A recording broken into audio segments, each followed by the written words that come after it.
Muito bem, estamos aqui já fazendo os primeiros testes, os primeiros ajustes de áudio, de som, para que a nossa programação seja feita corretamente, né, para que a gente consiga aí chegar a todas as pessoas. Então, você que está assistindo a gente neste momento, você pode aí dando o seu oi, o seu boa tarde, o seu bom sábado, dizendo da onde você é, de que lugar você está falando, e aí você vai deixando os seus recadinhos aí nas páginas que a gente vai lendo por aqui também. Então, nesses primeiros momentos aqui, antes das 4 horas, temos aí alguns minutinhos somente, e a gente vai já organizando tudo para que esteja tudo ok e que o áudio e a imagem chegue aí do outro lado até você. Então, você pode justamente fazer isso nesse momento. Faz um teste aí no seu Facebook, vê se a nossa imagem está chegando corretamente, o nosso áudio está chegando corretamente, porque eu sei que tem uma distância aí e pode ser que tenha um pouco de diferença nesse tempo de chegada, ok? Em 2 minutinhos a gente irá começar.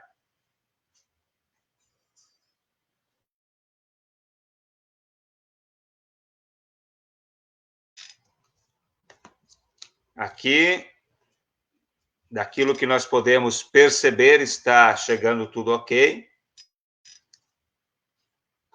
Temos aí algumas visualizações.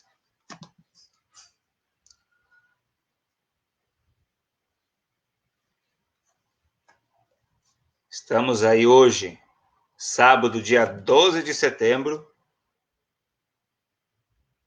4 horas da tarde. Em 1 minuto, nós iremos começar a nossa programação, ok? Então, nós temos aqui, pelo que consta, está tudo ok.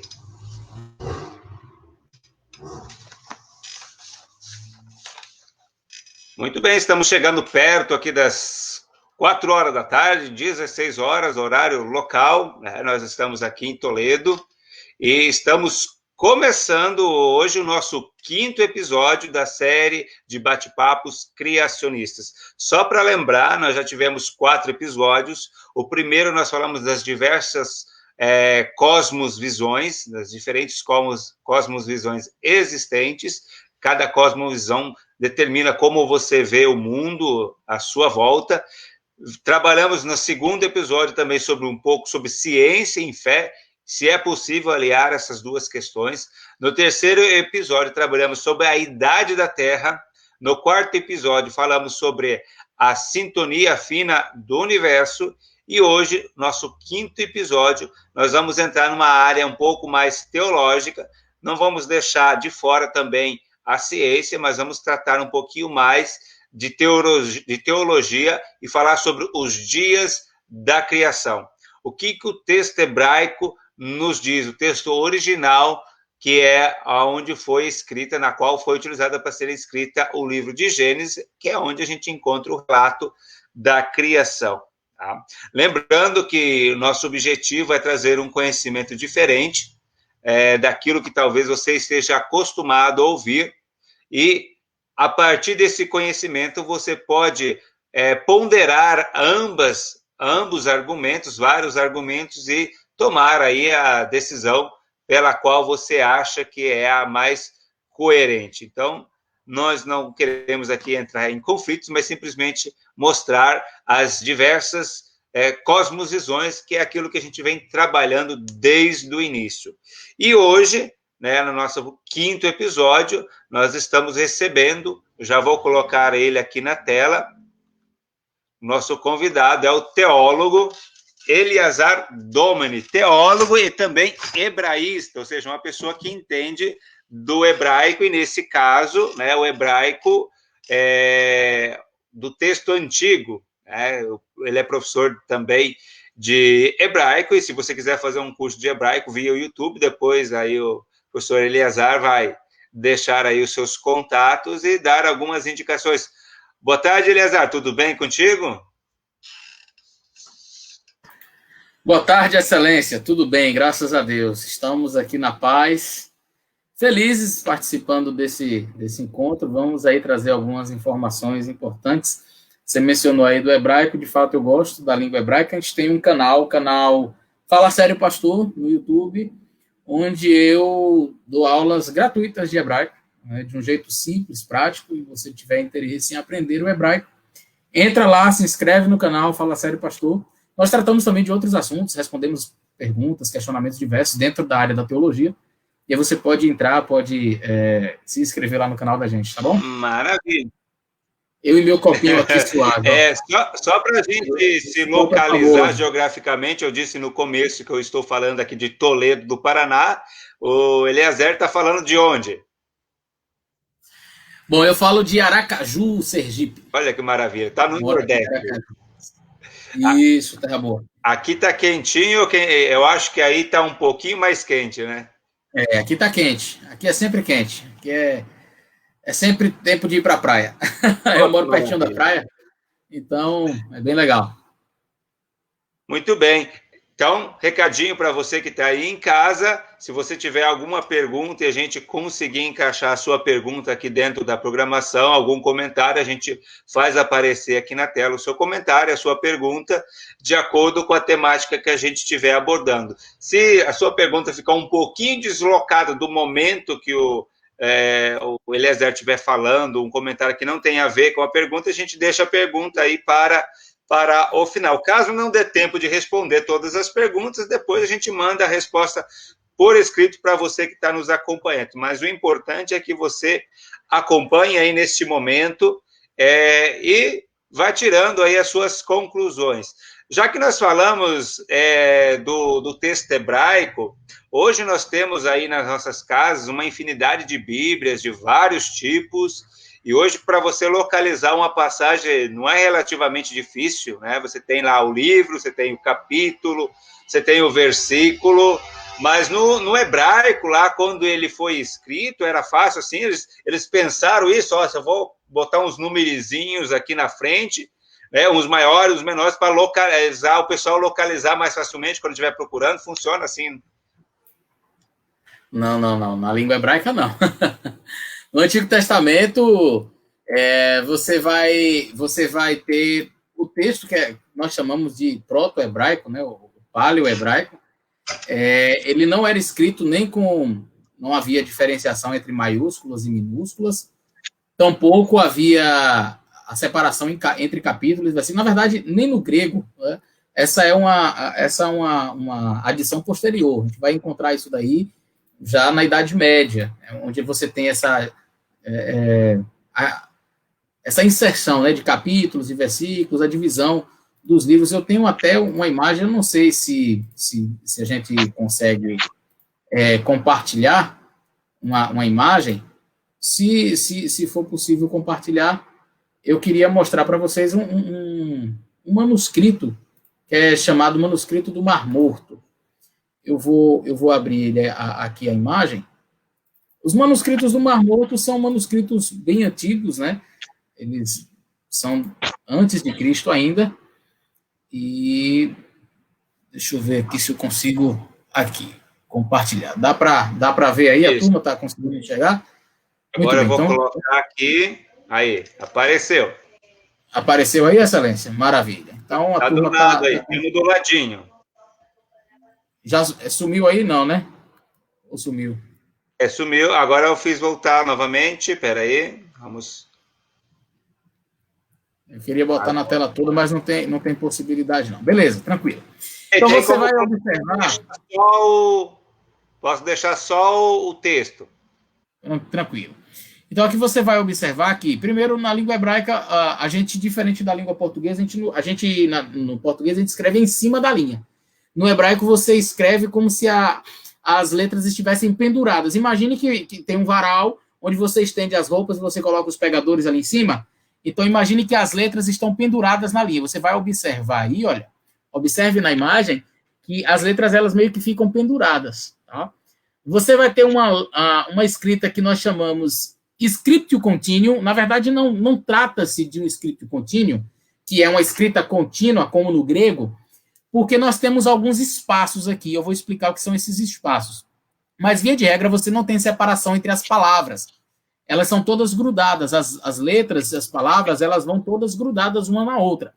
E aí você tem esse espaço aqui, eu não sei se vocês conseguem observar aí, esse espaço aqui que dá mais ou menos umas 9 letras, aqui você tem espaços menores que cabem 5 letras, aí nós chamamos de parachote e setumote, texto curto, como alguns falam, seriam as divisões paragráficas, né? A divisão de pensamento. Quando queria, no hebraico antigo, alguém queria dizer assim, não, vamos fazer aqui a divisão em capítulos e versículos, por exemplo.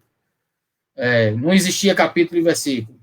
Então, vamos dividir aqui um pensamento. Então, como é que eles faziam a divisão de um pensamento? Terminou de explicar aquilo? Terminei. Vai começar uma nova explicação? Vai. Então, ele deixava um espaço ali de 9 letras. Vocês podem ver aí, tinha uns espaços. Essa é a forma mais antiga que a gente encontra de separação do pensamento, de separação de um contexto de outro. Diríamos em capítulo e versículo, né? Então, no hebraico antigo, nós não tínhamos. As letras eram escritas todas juntas, as palavras eram todas grudadas, e quando terminava a sentença, quando terminava aquele pensamento, o que nós chamaríamos de um capítulo, né?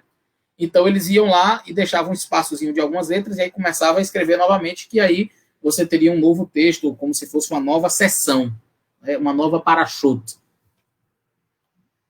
Muito bem. Então, essa questão de pontuação, capítulos e versículos é uma coisa até recente. Idade média. Facilitar o encontro do texto. Eu me lembro que eu estava lendo uma vez com essa questão de vírgulas, que aí é uma vírgula errada, colocando o texto, ele pode tirar até o contexto, inclusive naquele versículo de Jesus na cruz, né? Sim. Quando ele fala assim, ó, te digo hoje, e aí a vírgula é deslocada, você cria uma teologia totalmente diferente. Tem uma expressão em italiano que diz assim, tradutore traditore. Significa tradutor, traidor. Todo tradutor, ele é também um traidor, porque você não vai para traduzir o texto sem os seus pressupostos. Você não entra para fazer uma análise de textual sem a sua cosmovisão. Então, muito da tradução que nós temos da Bíblia, e eu não quero necessariamente dizer que não é confiável, naturalmente, que a Bíblia ela é confiável, mas eu, olhando para a língua original e para a língua portuguesa, eu vou perceber, como você citou aí o caso de na cruz ali, Jesus na cruz, em verdade, seria onde nós colocaríamos a vírgula. Em verdade te digo, hoje estarás comigo no paraíso, ou em verdade te digo, hoje estarás comigo no paraíso. Né? Onde eu colocar a vírgula vai mudar completamente o sentido. Lembrando que o grego não tem vírgula. Então, quer dizer, ficou a critério de quem traduziu com o seu pressuposto imortalista, colocar ali a vírgula, e ainda acrescentou a partícula hot no grego, que quer dizer que, em verdade te digo que hoje, esse que não existe no grego. Se fôssemos traduzir literalmente, tá? Em verdade te digo, hoje estarás comigo no paraíso. Então, em verdade te digo, vírgula, hoje estarás comigo no paraíso, ou em verdade te digo hoje, vírgula, estarás comigo no paraíso. Aí vai depender da sua cosmovisão de tradução. E a gente vai perceber pelo contexto, naturalmente, que a visão imortalista não encaixa muito com o restante da Bíblia. A mesma coisa vai acontecer nos textos do Antigo Testamento. Então, nós temos passagens similares, inclusive tem uma passagem no próprio Gênesis, no capítulo 4. Vou até fazer um vídeo no meu canal. Um dos textos mais mal traduzidos da Bíblia está lá em Gênesis capítulo 4, quando fala sobre o pecado jaz à porta, quando Deus fala ali com Caim. Que porta é essa? Algumas pessoas pensam que o pecado está batendo na porta do coração, mas cabe a ti dominá-lo. Dominar quem? O pecado. O texto não está falando nada disso. O texto não fala nada de dominar pecado, que cumpre a ti dominá-lo, que ele está batendo na porta do teu coração. Não existe isso. Mas é um assunto que eu vou trazer no meu canal. Então, são traduções, né? As traduções, em linhas gerais, não vão alterar a Bíblia como doutrina, né? Fonte doutrinária, mas eu digo sempre que o bom é você ir ao original, né? O original sempre vai ter mais informações. Muito bem. E agora, então, nós vamos entrar aqui para o capítulo 1 de Gênesis, onde nós vamos falar dos dias da criação especificamente, mas antes de falar do dia das criações, dos dias da criação, quando a gente lê lá Gênesis 1, 2, versículos 1 e 2 do capítulo 1, a gente consegue ter uma separação, não sei se no hebraico percebe isso, mas parece que lendo hoje, a gente consegue visualizar isso, né, que o versículo 1 e 2 fala de um tempo mais distante, que seria anterior ao tempo dos 6 dias da criação. É possível ver isso no hebraico, ou isso é coisa que nós fazemos com a nossa cosmovisão atual, né, hoje? Então, há as duas possibilidades de interpretação. Há as duas possibilidades de tradução e de entendimento. Quando nós lemos aqui o Bereshit, os 2 primeiros versos, Bereshit quer dizer no princípio, que é o nome do primeiro livro da Bíblia em hebraico. E eu estou aqui com a minha Bíblia em hebraico. Eu tenho duas, mas eu peguei uma aqui a interlinear, porque eu vou mostrar aqui para vocês uma passagem, mas a minha outra está bem ali. O texto diz assim: Bereshit bara Elohim et hashamayim ve'et haaretz. No princípio, criou Deus os céus e a terra. Ve'haaretz hayata tohu vavohu ve'chosher al penei tehom. E a terra era disforme, né, informe e cheia de vácuo, né, e vazia. E a escuridão sobre a face das águas, habitava ali, estava sobre a face das águas, e havia trevas na face do abismo, e o Espírito de Deus, Merachefet al penei hamai, pairava por sobre as águas. Então, aqui nós temos uma teoria que é conhecida como teoria do lapso, que diz que entre esse período de formação aqui do planeta Terra, porque alguns também interpretam que aqui seria a gênese de todas as coisas, né, o princípio de todas as coisas, inclusive do universo. Já há um entendimento entre outros teólogos e cientistas que o livro de Gênesis não está preocupado necessariamente com a criação do universo em si, mas com a terraformação, com o período de criação da Terra em si e da terraformação, que seria o capítulo 1, verso 1 e 2, no momento que Deus cria, quem sabe, o próprio planeta Terra, e a partir do verso 3, Vayomer Elohim yehi or, vayehi or, e disse Deus, haja luz, or, vayehi, e houve luz, não é? Vayehi or, e houve luz. Essa expressão aqui, então, seria o período posterior. Então, alguns entendem assim, há milhões e milhões de anos, Deus criou os céus e a terra. E aí, há 6.000 anos, 7.000 anos atrás, Deus chega e então vai criar a terra, propriamente dita. Então, aí agora ele começa. Então, eles creem que existe um espaço, um lapso, entre os versos 2 e 3, tá? De um tempo que pode durar até milhões. Há outros teólogos, e aqui eu estou apresentando as cosmovisões, tá? As visões que se tem a respeito do assunto. Há outros que entendem que tanto o verso 1, 2, 3, o capítulo todo, está se falando aqui necessariamente do período de formação do planeta Terra mesmo, e que não está preocupado necessariamente com a criação de todo o universo, né? Então, há essa dupla possibilidade. Na língua hebraica não tem como a gente definir, não é? Há possibilidade para nós termos aqui a teoria do lapso? Existe a possibilidade. Há a possibilidade também de o texto estar falando especificamente do planeta Terra? Também há a possibilidade sem problema nenhum. E nenhuma das duas visões fere necessariamente a teoria criacionista, né? Muito bem. Eu estava lendo esses dias atrás sobre esse assunto, e é aquilo que tu comentou. A Bíblia ela não é um livro de ciências, ela não está preocupada em mostrar detalhes científicos, né? Ela se preocupa com um único objetivo, que é a salvação do ser humano. E com esse objetivo em mente, ele vai mostrar, vai narrar tudo aquilo que é narrado dentro do ponto de vista do ser humano. Então, aquilo que acontece fora do universo não é, quem sabe, o objetivo da Bíblia falar nesse momento. Então, inclusive, a gente pode, como nós falamos no episódio passado, justamente sobre o Big Bang e o que seria verdadeiro de verdade o Big Bang, o Dr. Eduardo Lutz colocou que não existiria nenhum problema de bilhões de anos, a Terra também não teria nenhum problema. O que a gente não consegue dizer, baseado na Bíblia, é que os 6 dias da criação tenha sido... São milhões de anos. Não, isso aí, de fato, não tem possibilidade alguma. 6 mil anos para cá, 6 mil... Aí varia um pouco na compreensão de alguns, mas o período de terraformação, que é o período de quando a gente fala de terraformação, é a formação do planeta Terra mesmo. É quando Deus chega aqui para dizer, vamos lá, vou agora criar todas as coisas. Então, isso aí é recente, não tem milhões de anos. Mas não há problema nenhum em o universo ter milhões de anos. E também não há problema em que o Gênesis esteja falando só por exemplo, do princípio que o Deus, os céus e a terra, que isso aqui esteja se referindo somente à terra. Há alguma interpretação de que a expressão Hashamah, em céus, seria uma referência à nossa atmosfera aqui.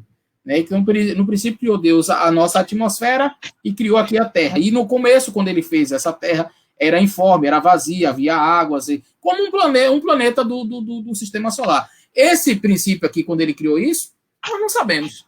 Pode ter sido mais recente, pode ter sido há milhões de anos, não tem problema. Agora, quando Deus diz haja luz e houve luz, esse período aqui é mais recente. Isso sem sombra de dúvidas. A questão é, Gênesis 1, verso 1, está tratando já desse período mais recente, ou Gênesis 1, verso 1, ele está falando da gênese de todas as coisas, do início de todas as coisas? Não há problema, desde que você entenda que quando Deus cria a Terra é um período mais recente, tranquilo. Mas sabendo que o universo ele foi criado bem antes. E aí a gente tem muitas explicações científicas. Por exemplo, estrelas e galáxias que estão extremamente distantes de nós, e nós observamos as luzes dessas estrelas aqui. Luz que saiu de lá, por exemplo, há 54 mil anos-luz. Você tem constelações variadas aí que estão a 300 mil anos-luz da Terra, e aí você enxerga a luz daqui. Quer dizer, aí vem a argumentação, né? Alguém poderia dizer assim, mas Deus não poderia ter feito como foi no caso de Adão? E aí, Adão foi criado adulto, né? Se você encontrasse Adão no primeiro dia de vida e perguntasse, Adão, e aí? Você tem quantos anos? Ele vai dizer, um dia. Como assim um dia? Você é adulto aí? Aí dizer, não, mas é porque eu já fui criado adulto. E alguém poderia pensar assim, a mesma coisa do universo. Deus cria o universo, há 6 mil anos, Deus cria o universo, e aí a gente está enxergando as estrelas aqui, agora a luz delas. Só que aí tem um problema gigantesco com relação a essa ideia. O Dr. Lutz, inclusive, apresenta nas palestras que ele fez no programa, porque creio que eu estou colocando a cada final de semana 2, inclusive hoje à noite vai ter lá no meu canal mais 2 vídeos. Então, o Dr. Lutz ele explica isso com muita propriedade, porque o universo ele tem um registro de memória. Se há uma variação de luz, ou se essa luz teve uma velocidade maior para chegar aqui, enfim, se Deus fez alguma coisa para que a luz chegasse aqui agora, né, e nós enxergássemos aqui, já fosse criado com essa aparência de adulto, diríamos assim, isso deixa um rastro, e isso é observável. Né? A luz que está aqui saiu de lá realmente há 15 mil anos, há 30 mil anos, vai depender da distância que está da Terra, mas tem um rastro, tem uma memória. Deixa eu tornar simples. Seria como eu chegar para Adão com um dia de nascido e perguntar, sim, Adão, mas você foi criado, mas você lembra de alguma coisa? Não lembro de nada. Seria como se Adão tivesse um dia de vida, adulto, mas lembrasse de toda uma infância que não existiu. Já imaginou Adão lembrando, quando eu era criancinha, eu era bebezinho, eu fui crescendo, hoje eu sou um adulto. Mas nada disso existiu. Simplesmente Adão chega adulto, mas com a memória de quando ele era criancinha e tal, coisas que nunca existiram. É quando a gente tenta dizer que o universo ele é adulto e que tem uma memória inexistente. Deus simplesmente criou uma memória, que essa memória que eu digo é observável, essa luz que chega para nós é observável. E os cientistas, eles calculam, eles analisam tudo isso daí. Então, assim, não posso chegar a dizer que essa memória é simplesmente algo inexistente. É como dizer que Deus criou Adão com uma memória que ele não tinha de criança. Entende? Por isso, há evidências, há provas de que realmente o universo ele é muito antigo. Ele não foi criado agora, 6 mil anos, mas o período de terraformação, sim. A Terra ela é criada a partir de 6 mil anos para cá. Aí responde aí a pergunta do João Rodrigues, ó. Mas e como fica a criação das estrelas no quarto dia? Depois a gente vai entrar em relação ao quarto dia e falar sobre essa criação das estrelas, se é esse o Nem verbo que tem essa aparece lá. expressão, nem existe essa expressão criar estrela. Sabia disso? Essa expressão que diz no Gênesis, e fez as estrelas, não está no hebraico. Mas a gente chega lá, eu vou explicar direitinho isso aí. Quando a gente chegar no quarto dia da criação, eu explico bem direitinho isso aí. Estou ansioso por esse momento. A segunda questão, então, foi respondida, então, seria o cosmos, se teria sido criado bem antes, né, o universo bem criado antes, a Terra estaria já antes, e depois, quando Deus fala assim, agora vamos começar a trabalhar aqui, que estamos nesses dias da criação agora. Então, aguarda aí, João, que nós já vamos chegar no quarto dia, mas parcialmente já respondemos aí a sua pergunta, ok? Sim, sim. Vamos então para o primeiro dia, né? Antes de falar do primeiro, eu quero complicar um negócio aqui, porque tem muita gente que fala que, na verdade, não são dias de 24 horas, isso foram eras.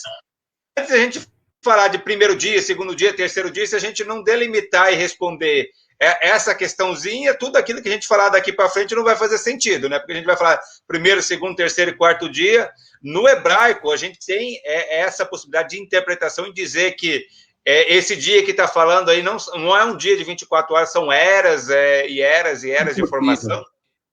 Impossível. A expressão, estou até com o texto hebraico aqui, e o texto hebraico, no finalzinho aqui do verso 5, a escuridão, Kará Laila, chamou noite, e aqui, Vayehi Erev, Vayehi Boker, Yom Atad, ou Errad, perdão, Errad. Então o texto está dizendo, e houve, Vayehi Erev, e houve anoitecer, houve tarde, Vayehi Boker, e houve manhã, e Yom Errad, o dia 1. Essa expressão Erev, Boker, tarde, manhã, nunca se aplica a eras. E algumas pessoas tentam alegorizar o texto, ou tentam dar uma interpretação simbólica para o texto, de que, na verdade, seriam longas eras. Existem até denominações religiosas que falam de longas eras. Nós temos problemas sérios com isso daí. Primeiro que, se fossem longas eras, não se explicaria, por exemplo, a existência de plantas antes da existência do Sol. Como é que o Sol não está brilhando ainda sobre a face da Terra como deveria? E a gente tem ali as plantas nascendo ao longo de eras. Diríamos que cada era durou aí 1000 anos, sei lá, 1 milhão de anos.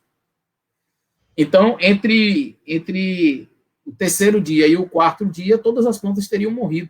Eu não sei se você já viu, eu estava lendo uma pesquisa recente de se fosse o Sol apagado por pelo menos 5 minutos na face...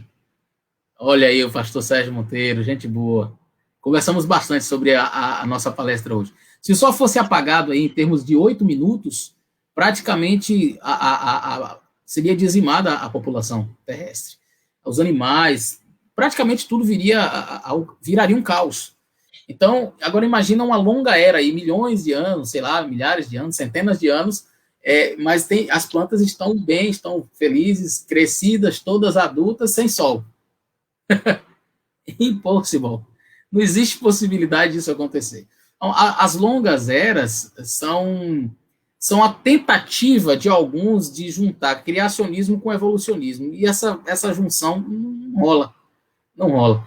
Ou você acredita nas evidências científicas do criacionismo, ou você então adere à teoria do evolucionismo e toca o barco. Mas não tenta misturar as duas coisas, porque fica pior.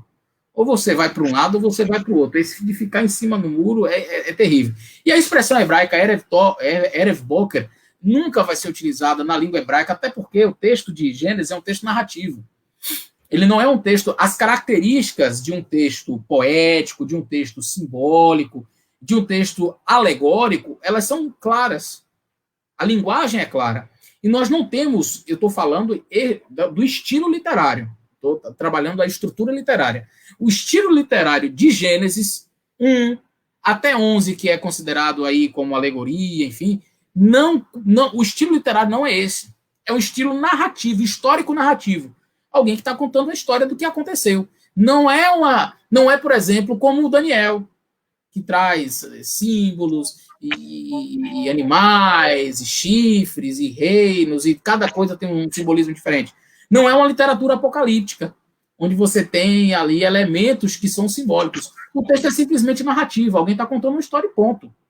Agora, querer atribuir um gênero parabólico a um gênero narrativo, primeiro demonstra ignorância no próprio conhecimento da língua. A pessoa não conhece a língua, não conhece a estrutura da língua hebraica, então ele vai dizer que aquele ali é um gênero parabólico. Ele não conhece o hebraico, é compreensível, mas demonstra ignorância. Né?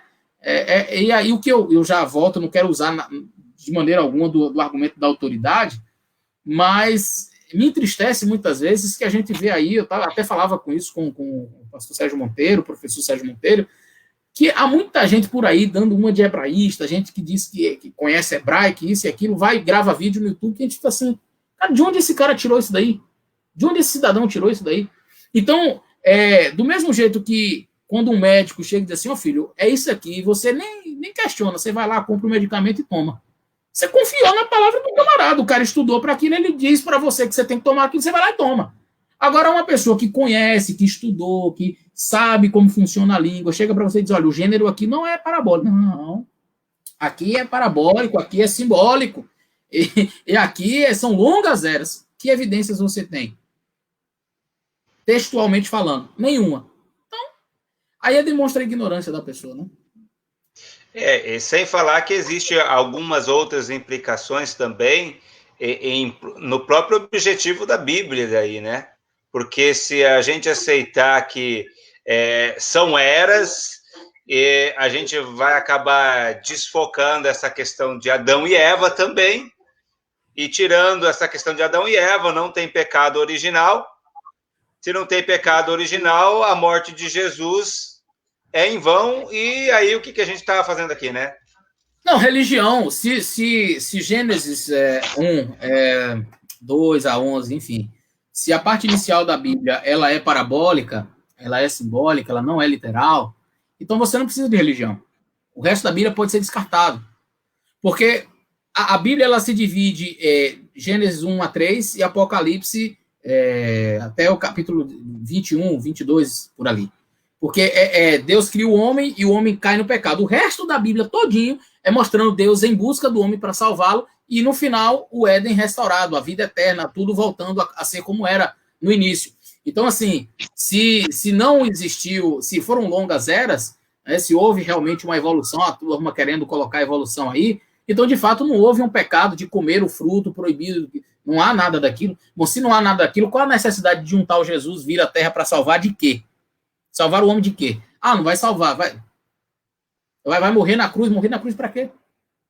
Então, não existe. Então, toda a teologia vai por água abaixo. Então, a pessoa que tenta misturar a Bíblia e botar a evolução pelo meio, eu diria, fica logo do lado de lá, defende logo a evolução, porque você se atrapalha todo. Porque quando você mistura as duas coisas, aí você destrói o plano da redenção, você destrói a necessidade de Cristo, você destrói a necessidade da religião, da palavra de Deus, enfim, todo o resto da Bíblia perde o sentido. Por que nós temos o Antigo e o Novo Testamento? Por que nós temos o Evangelho? Para mostrar Jesus, resgatando o homem. De quê? Do seu pecado. Que pecado? Quando foi que o homem pecou pela primeira vez? Quer dizer, um primata que veio e transformou-se em um ser humano, e aí lá um dia, quando ele teve consciência, ele resolveu que iria pecar. Não faz sentido. É uma coisa que realmente não bate. Então, essas longas eras aí é completamente contraditório ao princípio bíblico. E sem falar que se o Gênesis não é literal, o Apocalipse e a promessa dele também não vai ser, né? Vai tudo por água abaixo. Muito bem, então vamos aqui para o primeiro dia, porque a gente não chegou lá ainda, né? O que realmente aconteceu no primeiro dia? O que foi criado e como foi que aconteceu? O que o texto hebraico tem para nos dizer sobre o primeiro dia da criação? Há muitas teorias, e eu vou explicar que eu tenho uma maior apreciação, a que eu gosto. Conversei com o pastor Sérgio Monteiro também, porque ele também é um hebraísta, uma pessoa que tem um conhecimento grande, e a gente conversou para ver se algo estaria fora do contexto da língua hebraica, e a gente avaliou, a gente olhou. Existem outras fontes também que atestam isso daí, tá? E o primeiro dia da criação, não é? E disse Deus, Vaiomer Elohim, verso 3, Yehi Or, haja luz. vayehi or. E houve luz. E aí o verso continua dizendo, no verso 4, que diz que Deus viu que a luz era boa, hitov, era boa, e aí então Deus faz a separação, vaivdel, e separou, né, e fez separação, Elohim, entre Haor, entre a luz, Uven Hahosher, entre a luz e as trevas, e a escuridão. Muito bem. E alguns entendem o seguinte, que luz é essa? É a pergunta que o nosso amigo fez aí. Se o sol é criado no quarto dia, me explique como é que existe luz no primeiro dia. O texto de Gênesis, ele não está necessariamente falando da criação de fótons.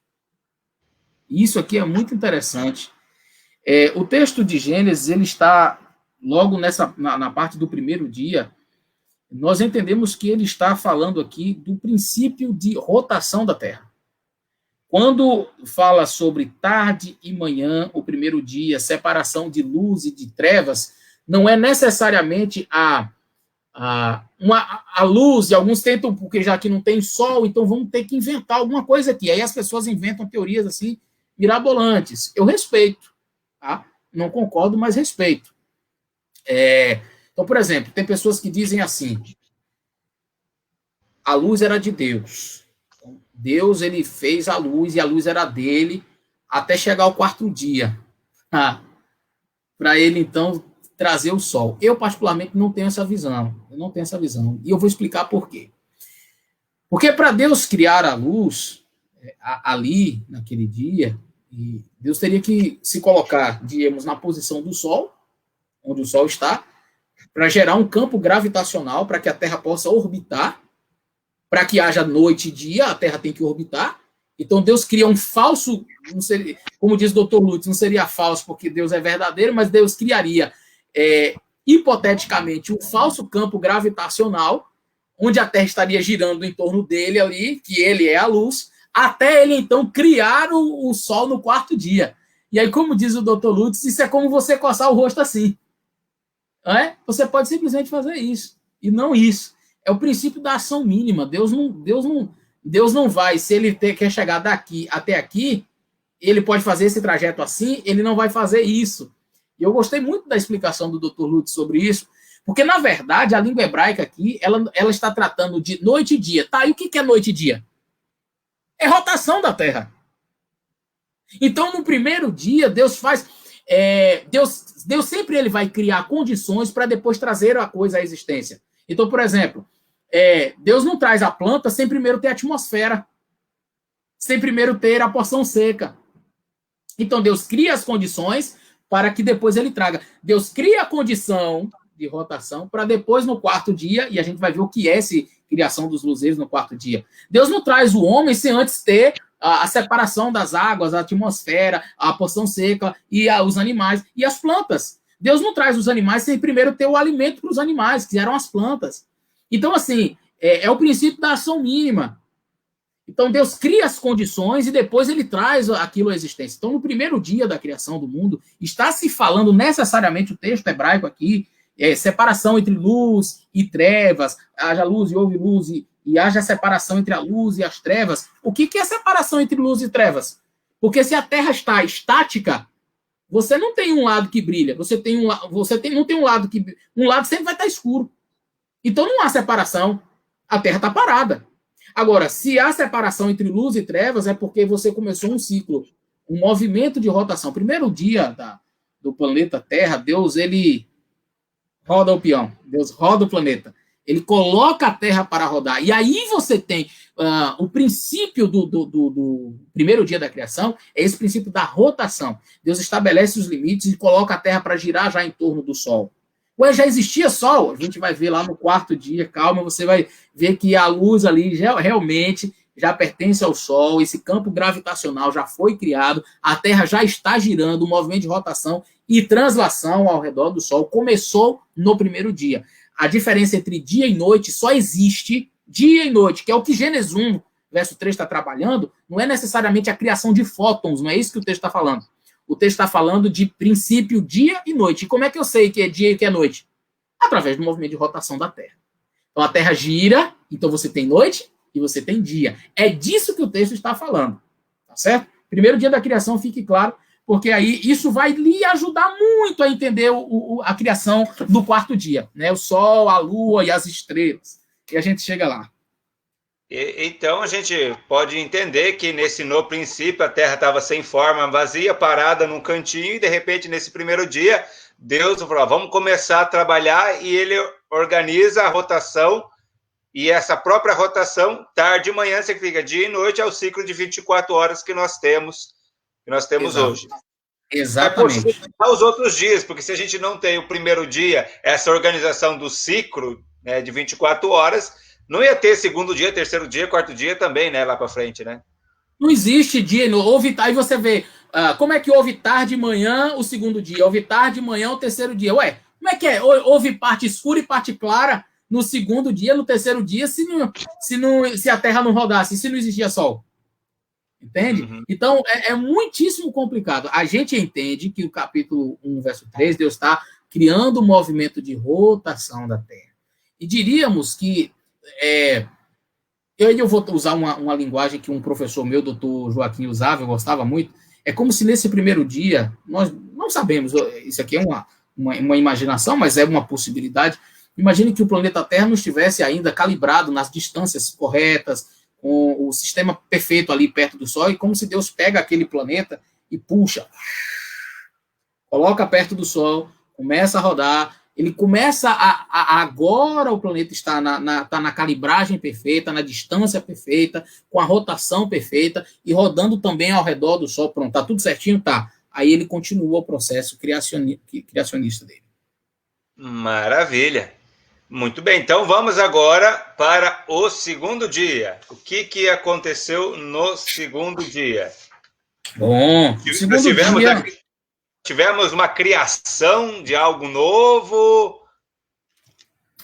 Então, o segundo dia, o texto bíblico diz assim: E disse Deus, verso 6, haja expansão no meio das águas e separação entre águas e águas, e fez a expansão e fez separação entre as águas que estavam embaixo e da expansão e as águas que estavam sobre a expansão, e assim foi. Chamou a expansão céus, e foi tarde e manhã o segundo dia. Aqui nós temos uma palavrinha muito interessante. Eu gostaria de ler essa palavrinha aqui com vocês, no verso 6, né? Em hebraico diz assim: Vaiomer Elohim yehi rakia. E disse Deus, haja... algumas traduções trazem firmamento, outras trazem expansão. Eu gosto dessa palavra expansão. São palavras que trazem um significado interessante. E aqui eu volto a falar novamente da questão da ignorância. Algumas pessoas, elas se aventuram na língua hebraica e elas querem atribuir certos significados ao texto que não está presente ali, que não era a intenção do autor. Então, por exemplo, eu tenho umas pessoas aí, eu não sei, sinceramente, eu fico me perguntando se tem algum problema, sei lá.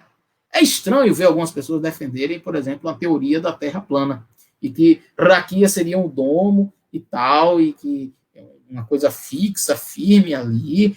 É a pessoa desconhecer a língua hebraica. Então, assim, uma palavra que tem múltiplos significados, que pode servir... Expansão, por exemplo, fala que as aves do céu, elas voam sobre a expansão. Alpenerraquia, sobre a expansão. Então, tem aves acima do domo, voando lá. É complicado quando você pega... deixa eu ver se eu acho o verso aqui. Onde fala das aves voando sobre a expansão dos céus. Cadê aqui?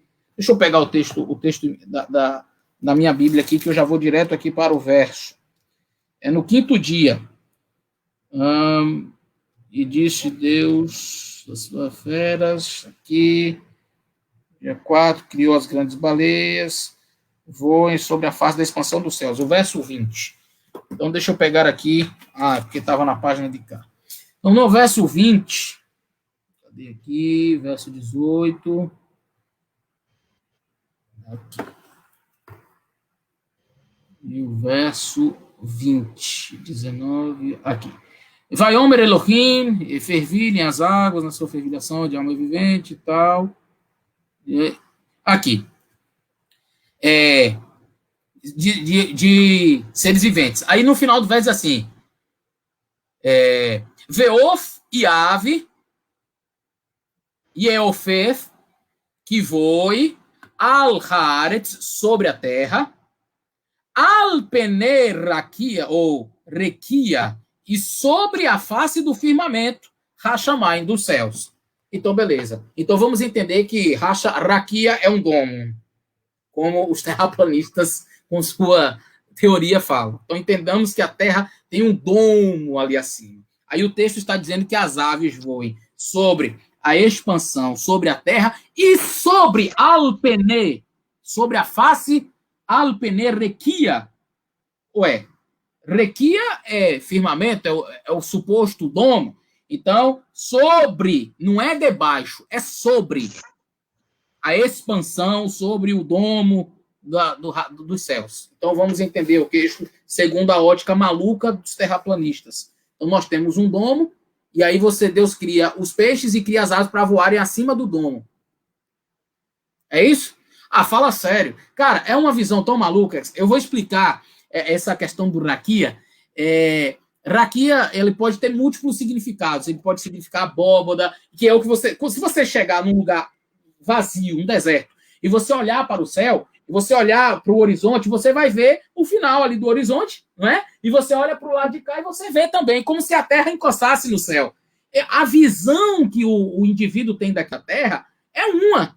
Só que se você andar infinitamente para lá, você nunca vai chegar naquele fim, porque não existe, a Terra é redonda. Então, o indivíduo, o escritor bíblico, ele coloca visualmente o que ele está, né, o que ele está vendo, ele vai colocar, ele vai retratar, mas atribuir o termo raquia a um domo firme, estático, que está lá e que as aves voam por cima dele, é uma loucura. Seria como dizer que toda vez que você vira a palavra manga, seria isso aqui, manga da camisa.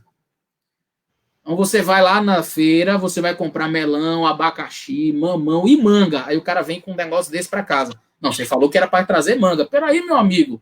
A palavra ela é polissêmica, ela tem outros significados. Então eu não posso atribuir o termo raquia, expansão, como um domo onde tem coisas... Até porque o próprio Gênesis demonstra claramente as aves voando por sobre raquia, ou requia, que é o verso aqui. Então as aves voam sobre a terra e sobre o domo? Não, sobre a expansão, a atmosfera. Então, quando o texto no verso 2, no segundo dia, está falando de firmamento, que é uma palavra latina que não representa necessariamente, mas a ideia seria realmente de expansão, a atmosfera. Deus cria, e como eu falei, aquela questão da otimização. Deus ele vai criar uma coisa, ele vai criar as condições para depois trazer. Então, por que tem aves lá no quinto dia? Porque Deus já fez a atmosfera no segundo. Por que tem peixes lá no quinto dia? Porque Deus já fez a separação das águas.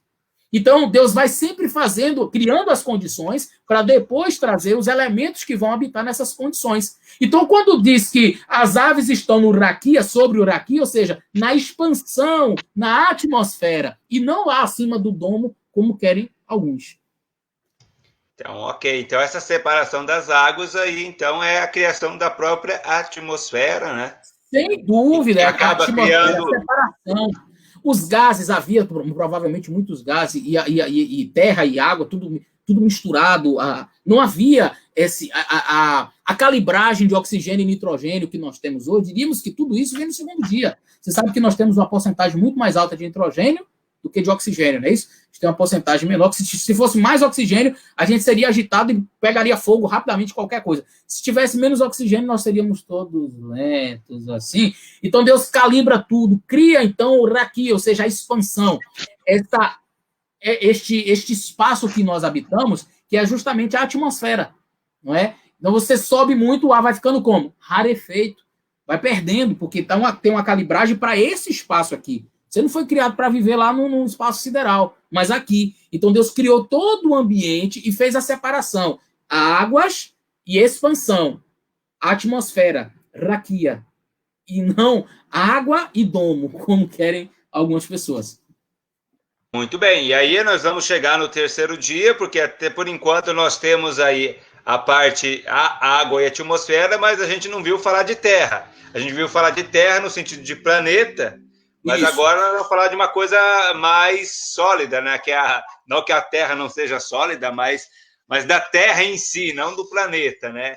Como é que funciona a questão do terceiro dia e a terra? Onde que a terra estava? Porque até então só tem falado de água, né? O livro de Pedro fala que Deus tirou a terra da água, né? De dentre as águas. Então, o texto diz, chamou Deus, verso 9, ajuntem-se as águas debaixo do Rachamai, dos céus, no só lugar, e chamou as águas ali mares, e viu Deus que era bom, um só lugar, e apareça, já estava pulando no verso 10, e apareça a porção seca. E assim foi. E Deus chamou a porção seca terra, e ao ajuntamento de águas chamou mares. E Deus viu que era bom. Então Deus pega e concentra agora tudo num só lugar. É Deus realmente preparando o espaço para as demais criaturas, os demais seres viventes. Até uma estrutura quiástica muito interessante nisso daqui. Eu vou ver se eu consigo abrir essa estrutura quiástica, Excelência, que é muitíssimo interessante, essa estrutura, esse quiasma que existe ali na parte inicial do livro de Gênesis. Eu quero compartilhar novamente aqui com vocês a minha tela, só para mostrar essa estrutura quiástica. Aqui vocês veem o quiasma, onde você tem aqui, olha, primeiro dia tem a luz, quarto dia os luzeiros, segundo dia o firmamento, né, a expansão e as águas. Para o firmamento, para a expansão, as aves. Para as águas, os peixes. Percebe o paralelismo? Aí a porção seca, as frutas e as verduras. Você tem o homem, a mulher e os animais que vão habitar e vão se alimentar da porção seca. Então você vai perceber que Deus aqui, olha, nessa primeira linha, aqui você tem as condições para o que vai ser feito aqui. Então Deus cria as condições e depois Deus cria as condições e depois Deus coloca as coisas em seu devido lugar. Então não tinha como existir peixes e aves se não existisse o raquia e as águas aqui, né? A mãe, né? Que é as águas. Então você tem que ter a porção seca com as frutas para que o homem e os animais possam habitar exatamente nesse espaço. Então você vai perceber que todo o Gênesis ele é estruturado ali, os dias da criação, numa estrutura quiástica muitíssimo interessante, onde você tem Deus de maneira organizada, preparando o terreno para depois colocar as coisas no seu devido lugar. Então, a porção seca, ela vem provavelmente de dentro das águas. Deus, ele ajunta, essa expressão ajuntar ali, é como se Deus realmente fizesse um recuo nas águas, separasse o espaço e aparece uma porção seca, que não era necessariamente o que nós temos hoje, em termos de estrutura geográfica, continente. Você não tinha África, América do Sul, nada disso, né? Que nós chamamos de Pangeia. Nós tínhamos a terra toda, ela circundada ali pelas águas, e Deus então cria essa estrutura de terra toda particionada, toda distribuída, assim, quebrada mesmo. Isso aí vem, nós acreditamos, pós-dilúvio, né? Quando a terra se parte, a terra racha completamente. Então, o clima era perfeito, tudo era perfeito, e agora Deus cria mais uma coisa, ele ajunta as águas num só lugar e faz separação ali das águas, da porção seca, e ele pede para que elas se ajuntem, né? E kavu é a expressão que é utilizada aqui, se ajuntem, Ramain, Main é águas, Shamain, céus. Então, Hashamain, os céus, Ramain, as águas, né? Debaixo de um só lugar, né, debaixo dos céus, e aí então aparece a porção seca, que ele chama a terra seca, Lavachá, a terra seca. Né? Então, essa terra seca que é criada ali, que é separada, é um ambiente propício, então, para nesse mesmo terceiro dia, Deus dizer, produza a terra, a própria terra produza sementes, né, que germinem, que brotem, e perir frutos, né, de árvores árvores que deem seus frutos, que deem semente conforme a sua conforme a sua espécie.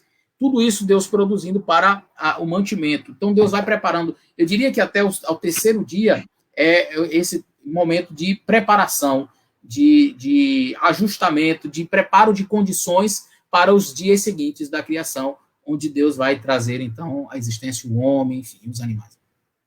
Então, interessante aqui, então, é que a gente verifica que, nesse início, então, até mesmo a Bíblia diz que, no início, era uma única parte de terra, um único continente, né? Sim. Coisa que a ciência vai dizer há poucos anos atrás, né? Pois é, a Bíblia já falava disso. Apareça a terra seca. Não dá uma ideia de terra, uma terra particionada, de continentes, de nada disso. O texto não dá essa ideia. E aí, tu comentou também sobre essa parte seca, teve alguns nomes aí no decorrer da geologia. A gente tem a palavra mais conhecida é Pangeia. Vale lembrar que Pangeia é pequena fragmentação, e a gente acredita, no contexto criacionista, que seria do meio do dilúvio. A gente tem uma outra palavra nesse contexto, que é o Rodínia, que é esse único continente maciço, né, que seria um único bloco mesmo, sem nenhuma rachadura nesse momento. Muito bem, e aí depois tu falou das plantas que surgem também, e estudando sobre isso, a Bíblia ela traz uma coisa interessante que aparece na mesma ordem que os livros de ciência trazem do surgimento das plantas, porque no livro de Gênesis fala da erva, fala das plantas que dêem semente e depois as que dão fruto. E é a mesma ordem que é apresentada nos livros de ciência, ou seja, as plantas mais simples, as briófitas, depois nós temos as gimnospermas e aí depois as angiospermas. Angiospermas, isso. A sequência é a mesma. Sequência é a mesma, não muda. Deus é perfeito, né? Muito bem. E agora nós vamos chegar aqui no quarto dia, que é onde eu acho que a turma fica um pouquinho mais confuso, né? Porque a gente fala de luz no começo e depois a gente... e o João fez uma outra pergunta aqui, falando da Lua, né? Se ela não delimita a maré, a gente sabe que a Lua influencia nas marés, maré alta, maré baixa, conforme ela se aproxima, a maré sobe, né?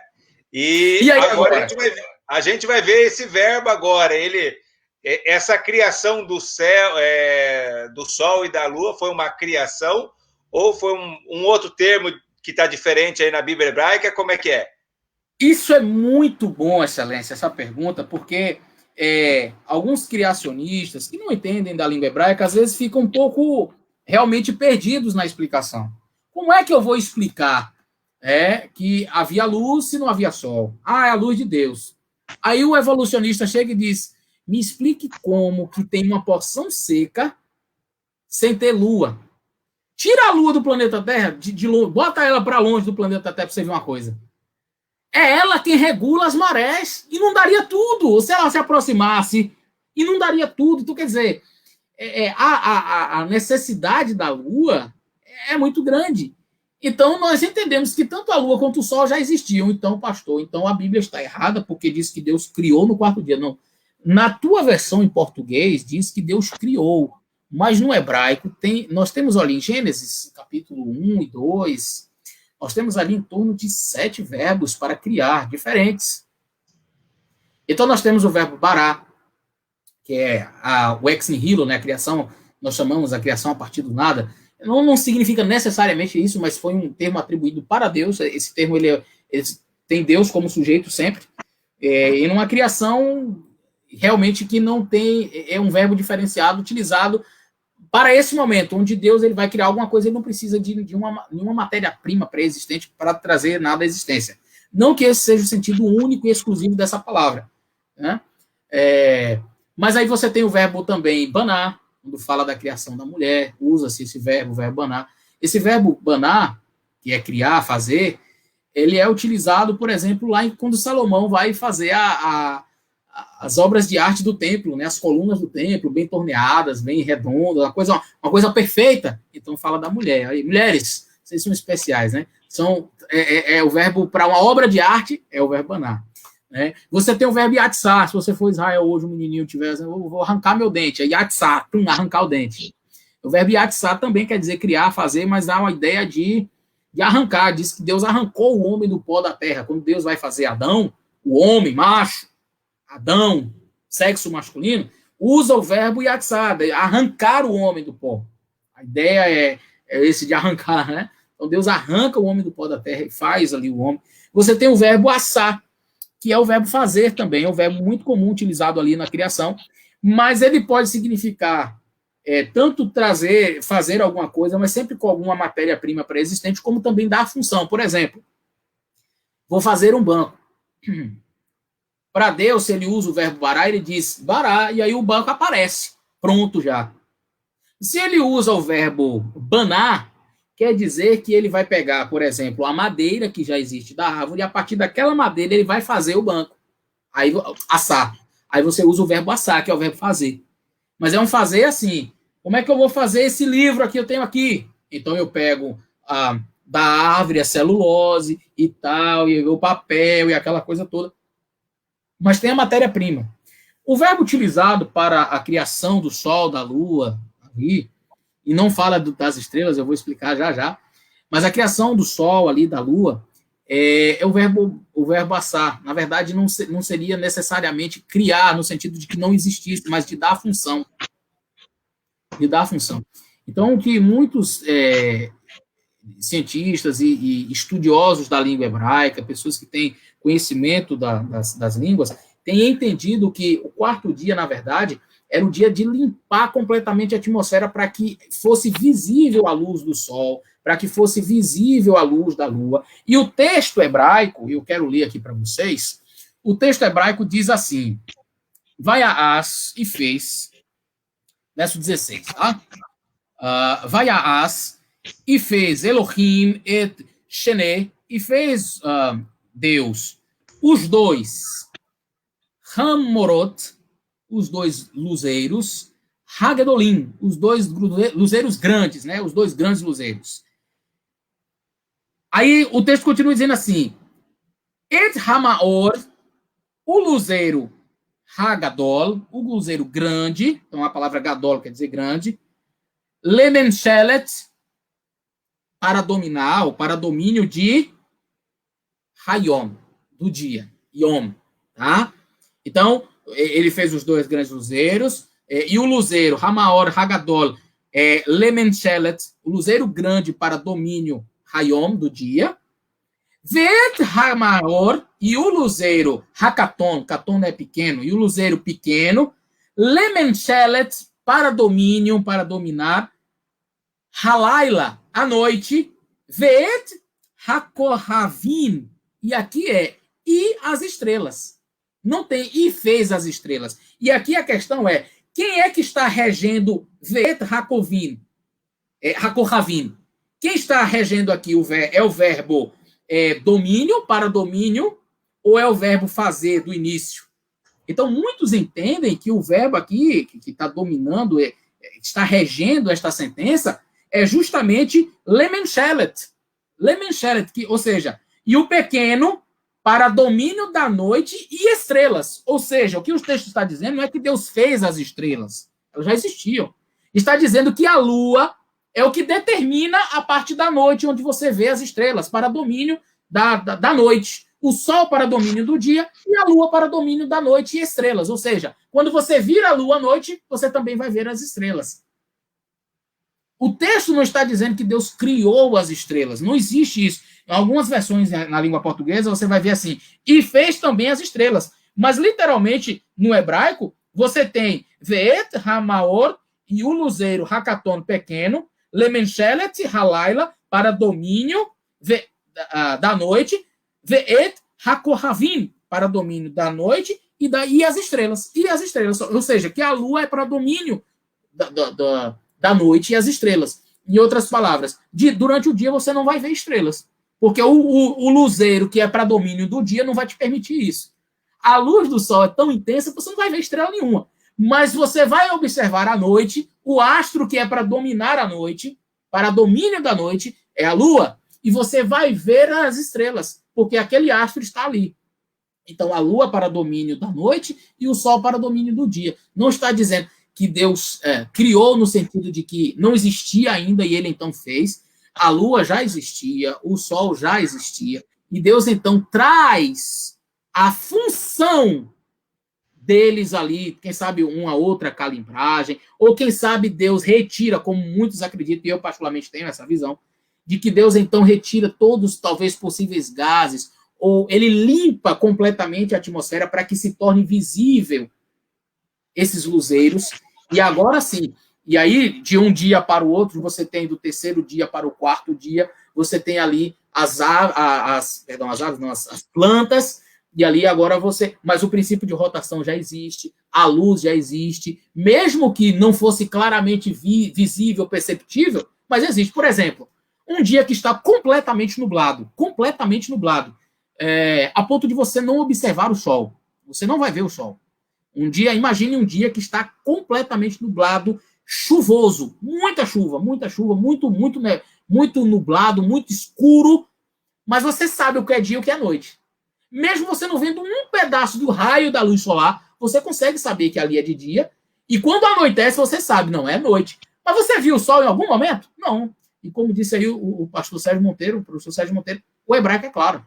Então, quando você está durante o dia ali, você sabe, mesmo que você não veja um raio de sol, e com certeza você já passou por dias assim, e você olhar para o céu e dizer, gente, onde que está? Você nem sabe onde ele está. Em que parte do céu ele está. De tão nublado, de nuvens carregadas, mas você sabe que é dia. Só porque tem nuvens carregadas, não significa que ficou tudo escuro a ponto de você não ver nada. Mas a luz está ali presente, só que você não vê. E à noite você sabe também. Mesmo que você não veja a lua, você sabe que é à noite, porque a escuridão é completa. Não é? Então, quando o céu está completamente nublado e à noite, se faltar energia, você não enxerga nada. Então, você sabe o que é noite e o que é dia. Ou seja, o princípio de rotação já existia. Então, a gente entende que primeiro, segundo, terceiro dia, a gente não tinha visibilidade desses astros. O campo gravitacional já tinha sido criado, a Terra já rodava em torno dela mesma, já rodava em torno do Sol, a Lua já fazia o seu sistema ali de controle das marés, tanto que você tem a separação no terceiro dia. Muito provavelmente, o terceiro dia é o momento que Deus, quem sabe, ajusta esse satélite especial na distância perfeita de 184 mil quilômetros, coloca tudo bonitinho para que as marés não invadam a parte seca, tudo. Tá tudo bem calibrado, bem ajustado? Tá. Deus criou as condições. Agora, gente, olhem. Aí vem o quarto dia. Deus limpa a atmosfera. E agora você olha para o céu e você vê sol, você vê lua e você vê estrelas. Então, o verbo fazer no hebraico não significa necessariamente aqui. Se fosse o verbo criar, bará, que é o verbo criar também, bará, o luzeiros, aí você poderia entender assim, não. Realmente aqui, Deus está trazendo do nada. Deus está fazendo com que venha à existência uma coisa que não existia antes. Deus está trazendo. Mas aqui o verbo é assar. Vaias. É a primeira sentença do verso 16. E fez. Que é do verbo assar. Então, e não bará. Não. Se fosse o verbo bará, aí era bem complicado para a gente entender. Mas não é. O verbo é assar, ou seja, dar função. Deus provavelmente faz uma limpeza da atmosfera. E aí, então, torna-se claro e visível o sol, a lua, as estrelas, tudo perfeito. Tudo perfeito. Então, perceba, primeiro dia não é criação de fótons, mas rotação. Quarto dia, você está enxergando agora estes luzeiros. E aí você tem como perfeitamente, o bom hebraico, a literatura, lendo perfeitamente como está na língua hebraica e tendo conhecimento da ciência, você nunca vai se perder. E não existe ficar assim, atrapalhado. E agora, como é que eu vou responder a isso? Pela Bíblia você consegue responder, e aí você vai ver que a boa ciência, que é a ciência verdadeira, pura, ela sempre vai andar junto com a palavra de Deus e nunca separada. E é uma questão, assim, até um pouquinho delicada, vou dizer assim, porque vamos pegar desde as criancinhas, quando a gente está ensinando o dia da criação, o que o professor vai explicar justamente essa questão, criou no quarto dia, né? É óbvio que talvez a linguagem para a criança, que ela vai entender mais facilmente mas a gente esquece que tem o adulto que está lá no banco também, escutando a historinha, que ele fica lá e ele não entende, né? Porque ele acha outras coisas e ele só fica com aquela historinha da criança. né? Como a história de Noé, muitas vezes a gente só fica com a historinha da criança e não se aprofunda num conhecimento maior também, né? Exato. Exato. É, Mas eu acho esse conhecimento é importante, né? Fale. Eu acho interessante essa questão dos luzeiros maior e menor também, quando se fala de dar a função deles, né? Mesmo porque quem escreveu, né, e a gente acredita que tenha sido Moisés, a gente lembra que a cultura egípcia adorava esses astros também. Sim, e ele já está contrariando a cultura. Ó, isso aqui não serve para adorar, isso aqui serve para isso, serve para aquilo. E depois ele vai falar, ó, das estações, dos meses, dos dias e coisa e tal. Falar assim, ó, não tem nada a ver para adorar, não é para adorar isso aqui foi eu que criei e serve para esse propósito. Exatamente. O sol feito para governar o dia, a lua feito para governar a noite. Você tem intrinsecamente nesses textos, desde dos versos iniciais, quando fala da criação da luz, que a gente entende ser a rotação. Na verdade, o texto não está querendo realmente dar ênfase à criação de fótons, mas, como já mencionei, a separação de dia e noite, que a gente vai evidenciar através do movimento de rotação da Terra, mas você vai perceber que claramente o Gênesis está falando de rotação e translação. Quando se fala de meses, anos e estações. Então, verão, outono, inverno, primavera, isso não é rotação. Isso não é rotação. Outono, inverno, primavera, isso é translação. Eu não sei como que algumas pessoas têm ainda aquela visão de que a Terra está estática e que o Sol fica rodando lá em cima, numa Terra plana, e que aí o Sol roda, e em algum momento aqui embaixo, a Terra, de repente, não, chegou a época, gente, vamos aqui agora entrar no período de inverno. Não, agora vamos entrar no período de verão. Vamos agora entrar no período do outono, da primavera. Pelo amor de Deus, a Terra parada. E aí o Sol fica rodando, e aí de repente a gente entra nas estações do ano. Não, querido, a Terra vai girando em torno do Sol, e não é a distância dela vai variando, e isso vai permitindo que as estações do ano aconteçam, e uma volta toda ao redor do Sol completa o ciclo aí de um ano. Isso é observável por outros planetas. Você pode pegar um telescópio, você vai observar a trajetória de outros planetas. É científico, qualquer pessoa pode chegar e fazer uma pesquisa e ver que todos os outros planetas do sistema solar rodam ao redor do Sol, só a Terra que não. Não faz nem sentido, né? Não faz nem sentido. Muito bem, nós vamos passar à frente aqui. O João fez uma pergunta um pouquinho extensa, depois a gente vai responder a ele por escrito. Eu acho que o Sérgio já está respondendo ele ali também. Mas, se você tiver dúvida, manda. Algumas a gente não coloca aqui na tela, porque talvez já saiu um pouquinho do tema, mas todas elas a gente vai responder aí posteriormente. Se você entende do assunto, você pode ir respondendo aí também nos comentários. Um vai ajudando o outro. E aí a gente está chegando no quinto dia, nosso tempo vai avançando e quinto dia. Muito bem, vamos lá. No quinto dia, então, nós temos a criação, né, dos animais, né, os primeiros seres vivos do reino dos animais, né, e não das plantas. Eu vi ali uma pergunta também referindo-se à criação do Sol. Muito provavelmente, gente, as estrelas e até o próprio planeta, informe, ele pode ter anos que a gente não pode contar. A teoria evolutiva diz que o planeta teria 4,5 bilhões de anos e para a gente não seria um problema isso, né? Na verdade, pode ter mais. Pode ter mais, o Sol pode ter muito mais, e outras estrelas podem ter muito mais. E o dia 1 da criação não foi da criação do Sol, tá? Foi o ajuste de rotação. Eu não disse que no primeiro dia Deus criou o Sol. Eu disse que no primeiro dia Deus colocou a Terra para rodar em torno dela mesma, que define dia e noite, que é a definição do texto aqui, dia e noite. E o movimento de translação também ali ao redor do Sol, o campo gravitacional. Mas o Sol, quando foi criado? Não sei. E aí, Dr. Lutz tem explicações fantásticas sobre isso, sobre a questão da origem do universo. Cara, é muito legal. Mas é muito antigo. Até porque, gente, Deus não tem 6.000 anos, né? Deus não tem 6 dias de vida, Deus não tem 6 anos de vida. Então, esse universo aí, quando ele quis criar, não sei. sei lá, milhões, trilhões de anos, não sei. O Sol, muito provavelmente, deve existir há muitos anos. Mas quando foi que Deus disse assim, eu vou fazer a Terra como um planeta habitável e vou dar vida? 6.000 anos atrás. Tá? Vamos continuar aqui. Então, no quinto dia. Quinto dia, então, Deus resolve criar os primeiros animais. E aí, então, só um adendo, Excelência. Eu queria...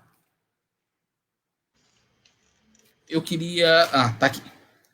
Eu vou deixar esse adendo para depois. Deus, então, ele resolve criar os primeiros animais, que são as aves, e eu já até li um pouco sobre elas, e também sobre os grandes peixes.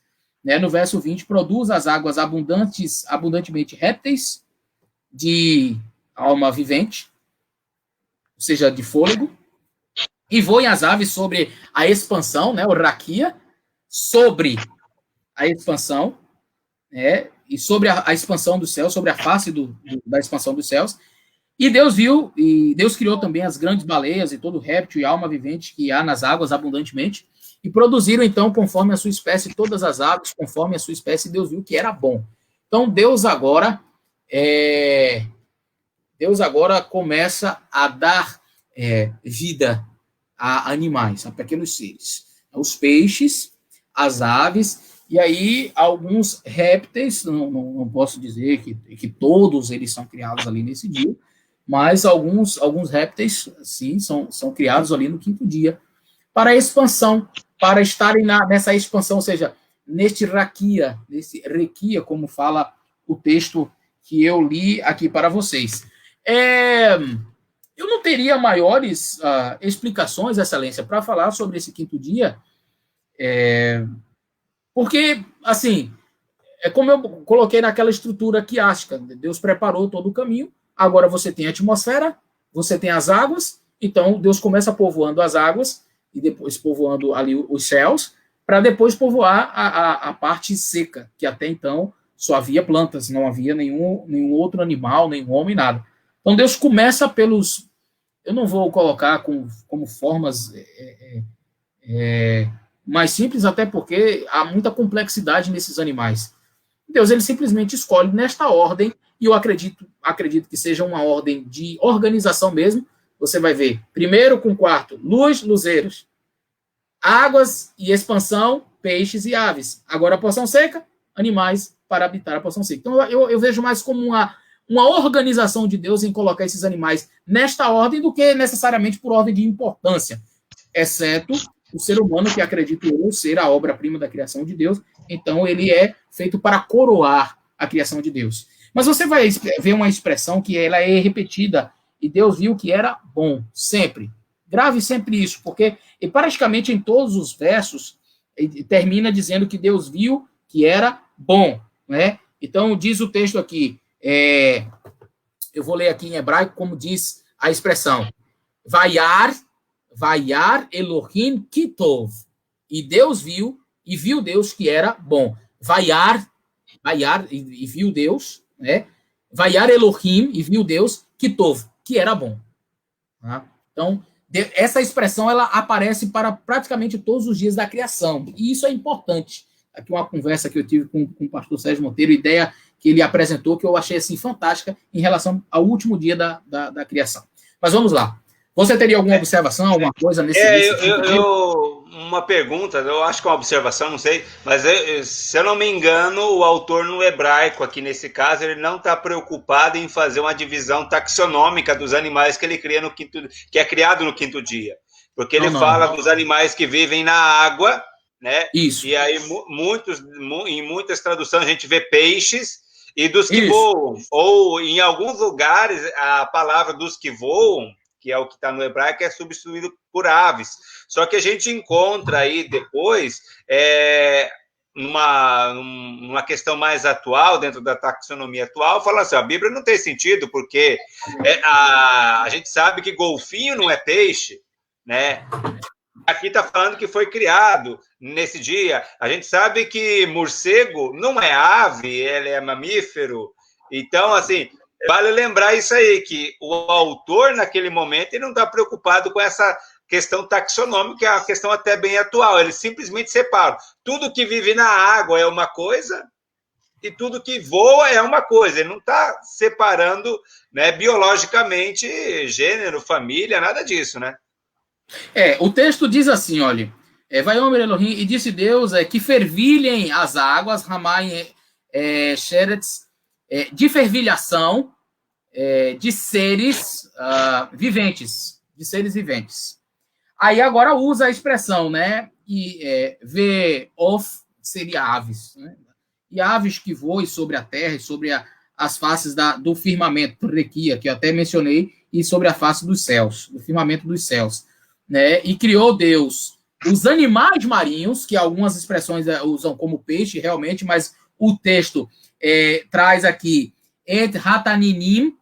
Hataninim quer dizer animais marinhos, hagdolim, grandes, ou seja, os grandes animais marinhos. Et hataninim hagdolim, ou seja, os grandes animais marinhos. Veet kol nefesh haya, ou seja, e todo ser vivente. E aí fala que rasteja, né? Haromeshet, seres que rastejam, e que fervilham as águas conforme as espécies deles. Liminechem, e toda ave conforme a sua espécie. Você vai perceber que aqui a gente hoje sabe que o morcego é um mamífero e tudo mais. Nós fazemos essa diferenciação taxonômica, mas no período do antigo Israel, e até alguns anos, quando não se tinha ainda todo o conhecimento que nós temos hoje, muitos tratavam o morcego como se fosse uma ave. Inclusive, quando você vai no livro de Levítico, capítulo 11, se não me falha a memória, eu vou dar só uma pesquisadinha aqui agora, uma pescada, já que a gente nem... Lá exatamente fala, né? Mas fala das aves, e eu acho que o morcego, ele entra dentro dessa categoria das aves. Então deixa eu ver aqui, cadê o morcego que voa, o gafanhoto que voa, não estou achando aqui o morcego, mas está aqui no capítulo 11 em algum lugar. Nossa, da abominação, tá, aqui, verso 19, e a cegonha, e a garça, segundo a sua espécie, a polpa e o morcego. Então, na verdade, na mentalidade hebraica, realmente eles não estavam preocupados, não, isso aqui é mamífero, não, isso aqui é ave, esse aqui é pinguim, esse aqui... Ele não estava preocupado com isso. Então, o texto coloca, muitas vezes, o morcego comum, na mesma categoria de aves. Então, na verdade, a ideia seria o que voa e o que nada.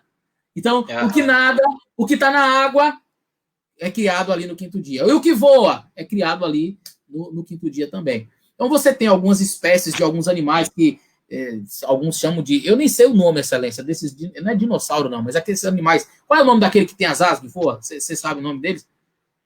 Os pterossauros? Pterossauro. Então, muito provavelmente criado no quinto dia. Né? Seriam, talvez, algum desses répteis. E você tem, provavelmente, crocodilos. São animais que rastejam. Eles não... Rastejam no sentido de andar muito próximo à terra, né? Eles têm as patas, mas eles também nadam, eles são das águas. Então, animais que são das águas e que vivem nas águas e animais que voam foram criados ali no quinto dia. E realmente essa observação sua foi muito interessante, né? E aí, já que a gente comentou dos répteis voadores, dos pterossauros, né? Vale lembrar que os marinhos também, os répteis marinhos, que nesse caso os plesiosauros, porque os dinossauros eram os da terra firme. Então são três diferentes. Eu teria uma questão só para fazer que me veio na mente, porque quando a gente fala da Arca de Noé, a gente fala de um casal de cada espécie. Nessa questão dos animais, né, a gente tem alguma coisa elucidada dizendo assim, Deus criou só um casalzinho de cada na criação, ou foi vários de cada espécie, ou não tem nenhuma revelação sobre isso? Nós não temos uma revelação de que Deus tenha criado aí, sei lá, 50 pares de cavalos, por exemplo, 50 espécies de... Eu, Eleazar, acredito que não. Assim como Deus não fez vários seres humanos, e que desses vários seres humanos tiver várias raças, Deus fez a matriz, e a partir daquela matriz, várias. Como não havia morte, então não havia necessidade de você criar, por exemplo, 10, 15 tipos de animais diferentes. Vamos criar... Então Deus cria... Eu não creio que Deus criou um peixe, claro. Mas, por isso que o próprio texto diz fervilhem, mas as várias espécies de peixes diferentes, uma lagosta. Eu não acredito que Deus criou, por exemplo, só um baiacu. Não, Deus tem o pirarucu, é uma espécie de peixe. Tem o baiacu, tem a sardinha, tem o salmão. Eu acredito que houve assim, variedades, mas eu não acredito que Deus, por exemplo, tenha criado 10 salmões. Vou botar logo 10 salmões aqui. Bota aí 30 pirarucus. Coloca aí 50 sardinhas nesse. Não, bastava um casal de cada tipo de peixe e eles iam povoar. Não tinha morte. Não, eles vão povoar à vontade. Né? Então, não haveria, talvez, essa necessidade de criar vários da mesma raça. Não sei se é raça, espécie, gênero. Eu não lembro. Né? Isso. Então, aí você tem, no caso do ser humano, um casal, que desse casal você tem ali que é a matriz, e aqui vai uma opinião minha, tá? Isso aqui é eu, Eleazar, falando, tem escrito em canto de uma opinião minha. Acredito eu que antes do dilúvio existiam muito provavelmente outras raças que foram extintas. Porque nós temos hoje o branco, o negro, o branco, preto e o amarelo, né? Que são as três que existem hoje, né? No mundo. Você tem um branco europeu, o negro ou preto, como alguns preferem, abundando principalmente na região da África, e o amarelo na região oriental. E na mistura dessas três raças, nós temos o povo brasileiro. Pronto, vai ficar mais fácil. Misturando isso aí, nós temos o povo brasileiro. Mas saindo da arca, nós temos Noé e seus 3 filhos. Então, tudo que existe hoje de planeta Terra, em termos de raças de humanos, nós temos com base nesses 3 filhos de Noé e as suas 3 esposas. Pronto. Então, você tem as possibilidades de vários cruzamentos genéticos ali, a partir desses 6. Seriam os 3 filhos de Noé, mais as suas 3 esposas. Mas e as milhares e milhares de pessoas que morreram no dilúvio? Possibilidades muito grandes. Eu não acredito que Adão era uma matriz de 3 raças somente. Eu acredito que poderia ter muito mais. Nós temos hoje um cabelo como o meu, nós temos um cabelo mais liso, nós temos um cabelo encaixeado, nós temos o cabelo crespo, nós temos vários tipos, tonalidade de pele, mais marrom assim, mais claro, mais amarelado. E se existisse outras cores e outros tipos de cabelo e outras... Né? Então nós temos assim, eu acredito que deveria haver uma infinidade grande de raças e de povos que poderiam ter habitado aqui, sim, antes do dilúvio. Mas isso aí é uma viagem minha, vamos voltar para o assunto aí. Muito bem, então nós vamos entrar aqui, nós falamos que Deus, então, ele está criando os tipos básicos de cada animal, né? A quantidade de cada um, a gente acabou de comentar aí, e agora a gente está entrando no 6º dia, onde a gente vai ter os animais domésticos, né? Os animais domésticos, animais selváticos, e aí a gente pode emendar também, já pela questão do nosso tempo, com a questão dos dinossauros também, né? O Weber está perguntando aqui, foi Deus que criou? Porque a gente tem várias teorias também que dizem outras coisas, 3, 4, 5 teorias aí sobre dinossauros, né? Então, vamos passar dos animais, aí depois a gente fala dos dinossauros e depois do ser humano. Ainda tem dinossauro hoje, mas eu falo já sobre isso. Bom, Deus cria os animais, né? Do pó da terra, como ele faz o homem, só que não como ele fez o homem, que ele meteu a mão, mas ele traz os animais ali, a existência. Eu vou ler o texto aqui, vou ler na minha Bíblia normal mesmo. O 6º dia. E disse Deus, produz a terra seres viventes conforme a sua espécie, o gado e a besta, os répteis, e as bestas feras, e assim se foi. E fez Deus as bestas feras da terra conforme a sua espécie, o gado conforme a sua espécie, todo réptil conforme a sua espécie.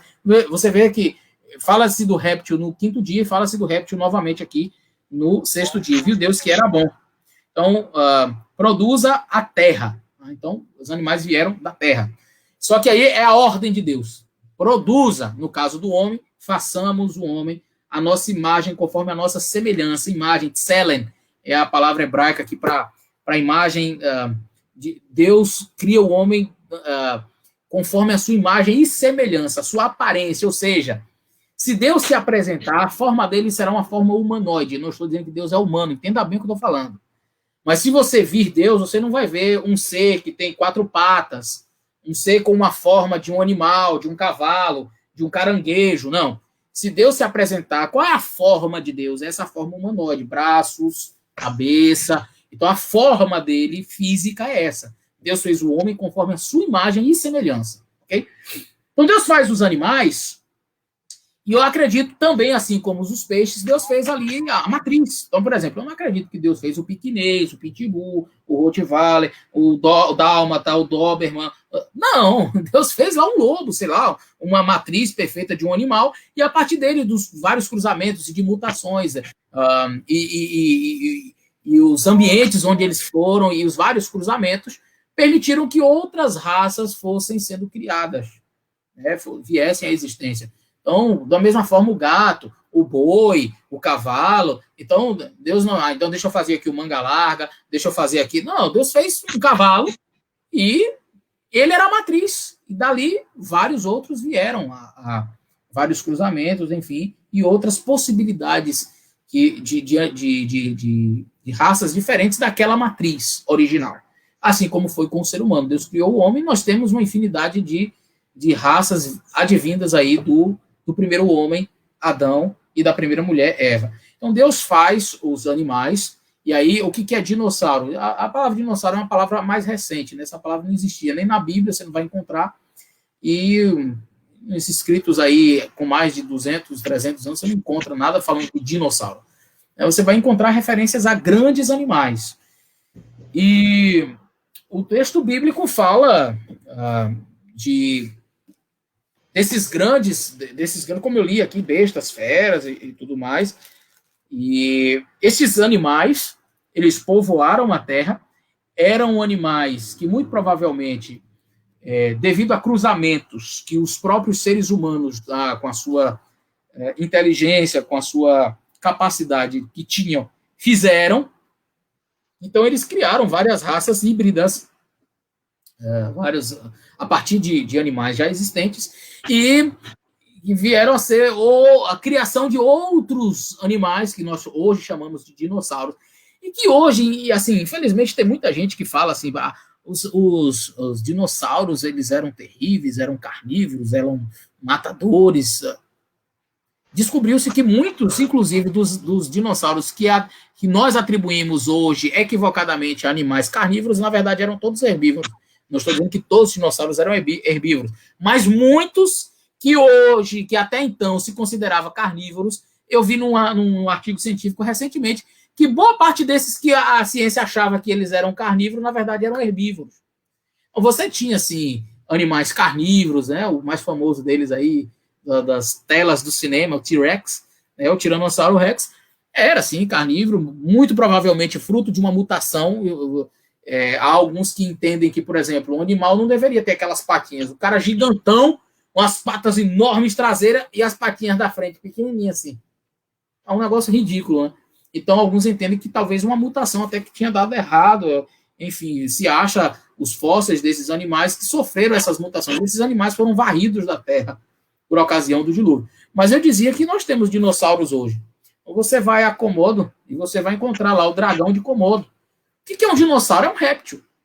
É um réptil. Só que você tem eles hoje em miniatura. Você tem lagartos aí com 2 metros, 3 metros de comprimento. Seriam, eu diria, são os pequenos dinossauros. São os répteis de hoje.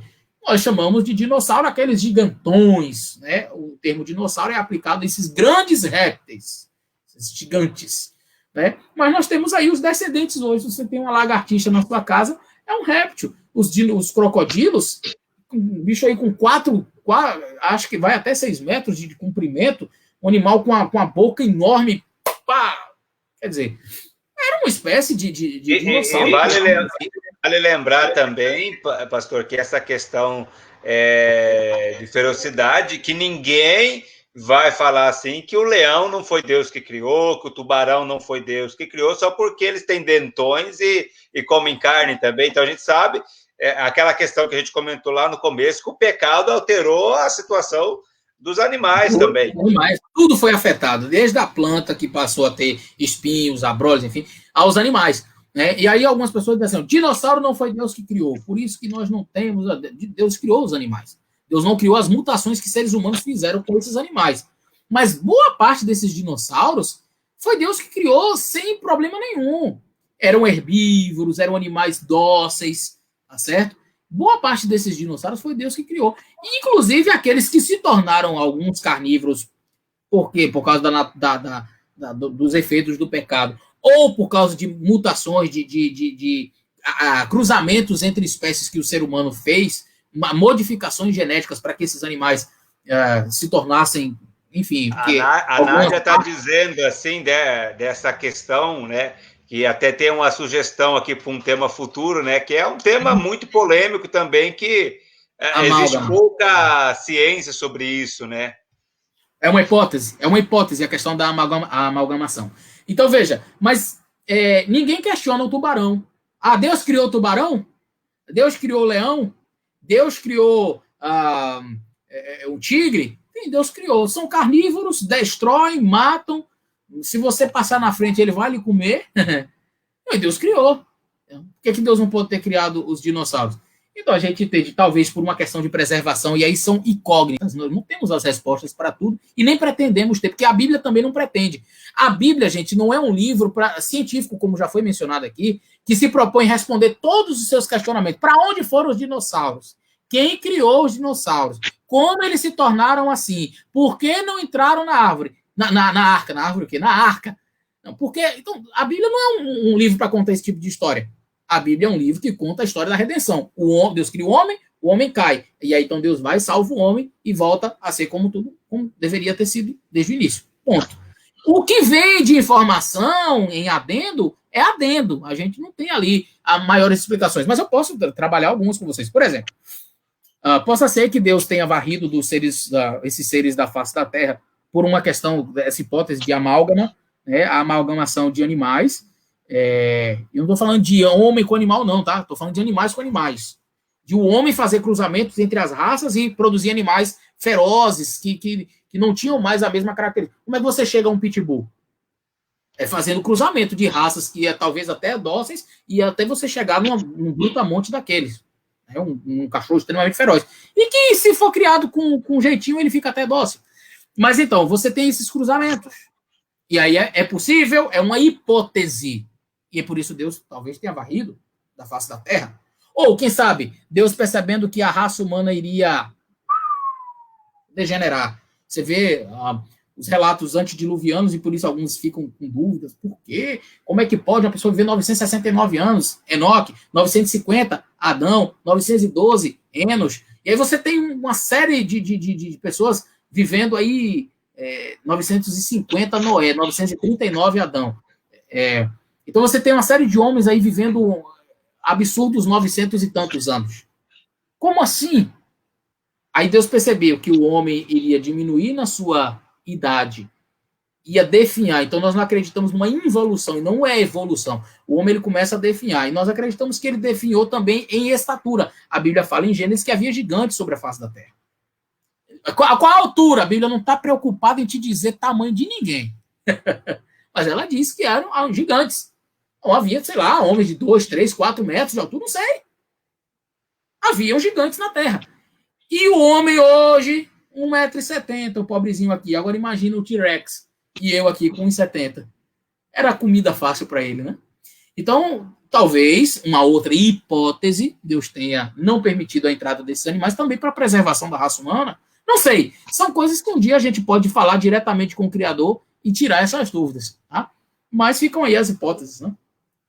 Para a gente encaminhar aqui para o final, né, só para a gente concluir essa questão do sexto dia, a gente vê aí no versículo que o homem ele é feito do pó da terra. Em alguns estudos que a gente vê, alguns palestrantes comentando que a questão do pó da terra são das menores partículas da terra, da substância química da terra, por isso ele teria essa cor mais vermelha, Adamu, que seria o significado até da própria palavra. O que literalmente significa aí no hebraico o pó da terra? Seria a substância química, o elemento químico? Porque alguns falam, assim, quando está contando a historinha da criação, que Deus fez um boneco de barro. Você vai para a Bíblia e você vê pó da terra, por exemplo, mas pó não é barro, é coisa diferente, né? Então, há essa possibilidade sim, Excelência, de que o pó da terra aqui seja uma referência. Deixa eu pegar aqui o texto. E o Deus, o homem, a sua imagem. Façamos o homem a nossa imagem, conforme a nossa semelhança. Já criou Deus o homem na sua imagem. A gente só vai ver isso no capítulo 2, né? Capítulo 1 do livro de Gênesis não se propõe a entrar nesses detalhes, mas no capítulo 2 vai falar aí do pó da terra. Deixa eu pegar aqui o texto do capítulo 2. Esta é a gente...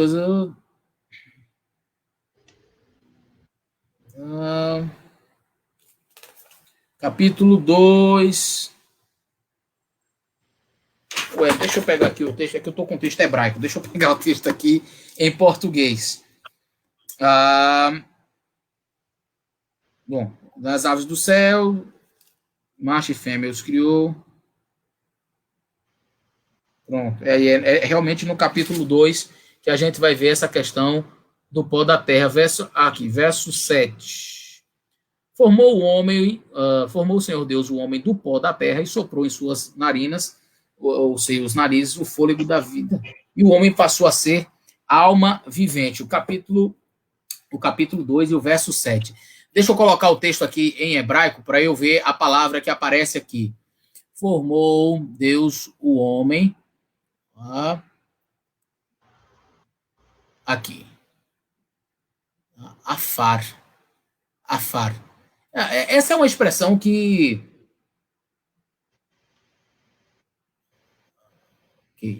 essa é uma expressão que ela pode significar.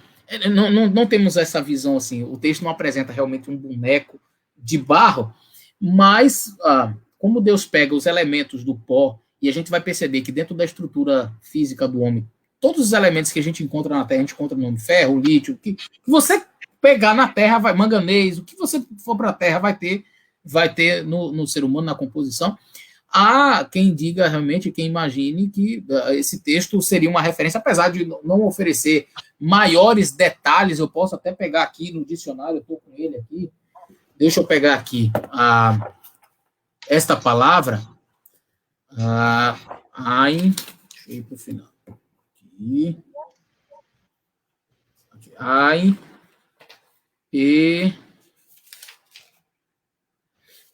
Deixa eu abrir aqui. P e resh. Aqui. Terra fina, né? Afar. Terra fina e seca, pó, entulho, reboco. Então, a definição, eu vou até mostrar aqui para vocês. Aqui, ó, a expressão é essa. Não sei se dá para ver aí. Aí, ó. Afar.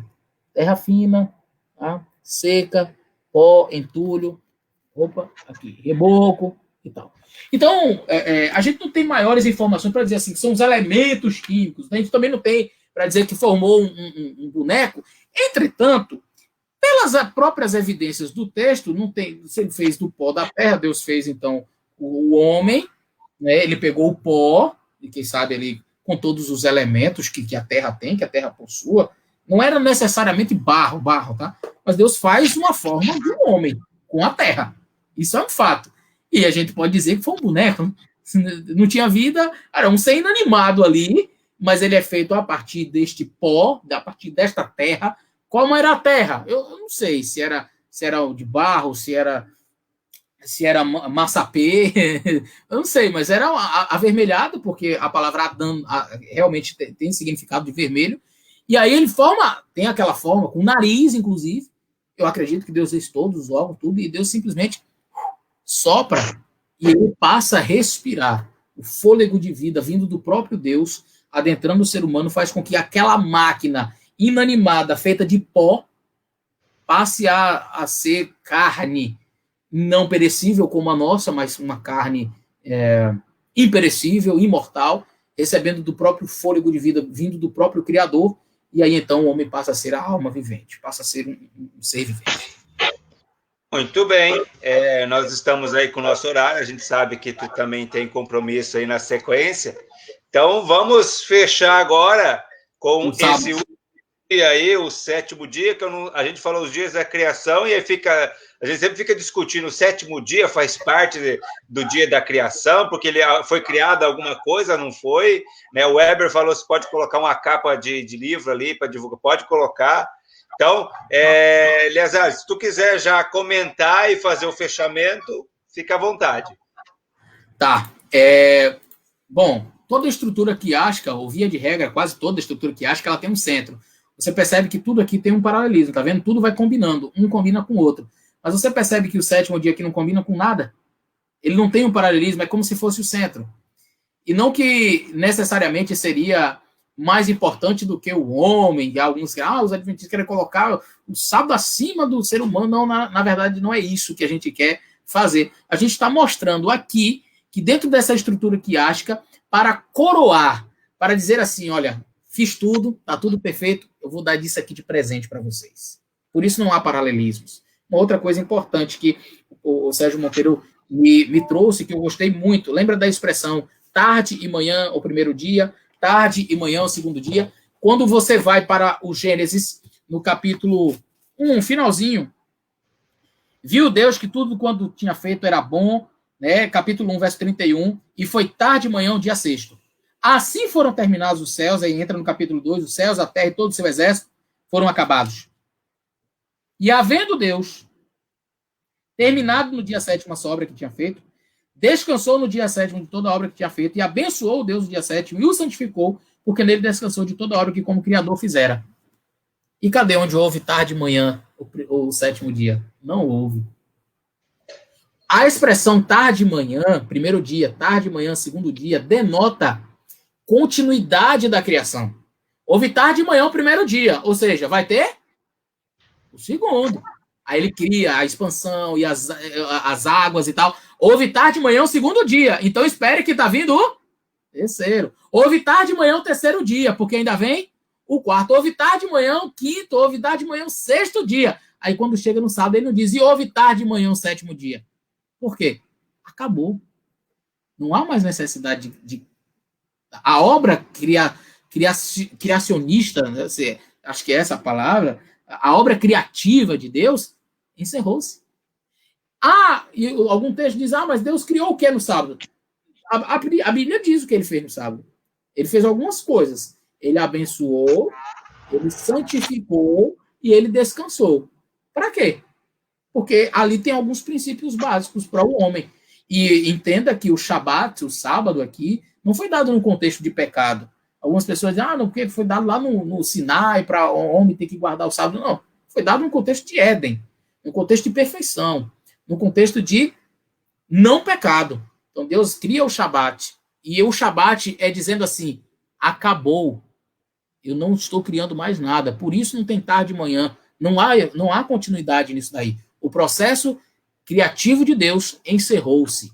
Agora eu estou dando este presente para vocês. Então Adão ele tinha uma função antes do pecado. A gente acha que antes do pecado Adão vivia ocioso. Eu não vou morrer, então não vou trabalhar. Quem disse? Trabalho é uma bênção. E Adão, antes do pecado, Deus deu uma incumbência a ele, cuidar e lavrar a terra.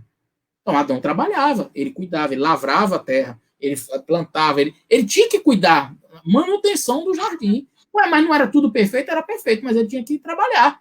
É assim que a Bíblia diz. Então, se tem gente preguiçosa aí que não gosta de trabalhar, não vá pensando na eternidade, não, viu? Porque na eternidade vai trabalhar. Mas aí Deus diz assim, agora no sétimo é só para mim. Nesse dia você não vai fazer nada, Adão, eu quero você comigo. A ideia é essa, o Shabat é um presente de Deus. Terminei a minha obra. Inclusive, quando você vai para o Êxodo, quando Deus fala dos 10 mandamentos, quando se fala do sábado, exatamente faz ele usa como embasamento exatamente o Gênesis. Porque lembra-te do dia de sábado para o santificar, 6 dias trabalharás, farás toda a tua obra como Deus fez. No sétimo dia não farás nenhum trabalho, nem tu, nem teu filho, nem tua filha, nem teu servo, nem tua serva, um animal, nem estrangeiro das tuas portas para dentro. Ele vai dizer por quê. Por quê? Porque em 6 dias fez o Senhor os céus, a terra, o mar e tudo que neles há. E ao sétimo dia descansou. Por isso, abençoou o dia sétimo e o santificou. Em outras palavras, o Sinai, os 10 mandamentos, fazem uma releitura não uma releitura, mas fazem uma leitura exata do que aconteceu em Gênesis. Deus dá o sábado ali, como um presente para o ser humano, dizendo assim, olha, terminei a minha obra criativa, agora receba de presente. Não tem tarde de manhã, o 7º dia, não há essa expressão. Deus está dizendo assim, ponto, terminei. E aqui agora estou dando esta bênção para vocês. Por isso ele abençoou e santificou esse dia. Para que Deus abençoa e santifica alguma coisa? Para nada? Fica aí a pergunta, né? Muito bem. Estamos aí chegando ao final. Nós tivemos aqui, Elizar, várias perguntas que a gente não teve como colocar todas aqui no ar, mas eu garanto para você que você vai responder, vai receber aí a sua resposta por escrito. Não conseguiu colocar em virtude do tempo. Nossa programação, que dura em média 1 hora, nós já estamos com quase 2 horas, estamos fazendo quase 2 programações numa só. E gostaríamos de deixar algumas indicações. O Rui aqui, né, Rui Vieira, da Sociedade Criacionista, né, ele deixou aqui, ó, se você tem interesse do assunto criacionismo, você pode fazer alguns cursos gratuitos, e se você entrar lá na loja, no site, né, você vai ter acesso a vários outros materiais também, ok? Eu tenho alguns livros também que eu quero mostrar. Esse livro aqui da Casa Publicadora, No Princípio, né, tem alguns artigos bem... o do Alex, né, do 11 de Gênesis, ele trata de uma forma mais romanceada também os dias da criação, né? E, é óbvio, um comentário bíblico é bom para entender até o contexto do hebraico antigo, né? Então, é importante a gente ter alguns materiais de suporte. Se quiser indicar algum material, se não, pode fazer aí uma conclusão, uma despedida. Pronto, não, eu tenho alguns materiais, até tinha comentado com ele, esse comentário eu tenho aqui também, eu tenho outro do criacionismo, o nome é Criação. Ele não trata necessariamente dos dias da criação, mas é bem bacana, uma literatura bem interessante, está bem ali em cima. Mas eu queria indicar o meu canal. Se você está assistindo aí, eu vou colocar esse vídeo aqui também no meu canal. O nome do canal é Fala Sério Pastor. Esse canal a gente trabalha vários aspectos dentro da teologia, perguntas que as pessoas me fazem. Então, se você não conhece esse canal, entra lá no canal no YouTube, Fala Sério Pastor, se inscreve lá. E eu vou disponibilizar, vou baixar esse vídeo aqui e vou disponibilizar lá no meu canal, o canal Fala Sério Pastor. Acredito que vai ser muito bom para a turma aí que quer crescer mais no conhecimento. Esse vai ser um vídeo que com certeza vai ter muito acesso lá. A gente vai disponibilizar o link aí também na descrição deste vídeo. Então, agradecemos a participação do pastor Eliezer Domini, a fabulosa explicação dos dias da criação. Acho que muita gente ficou aqui elogiando, né?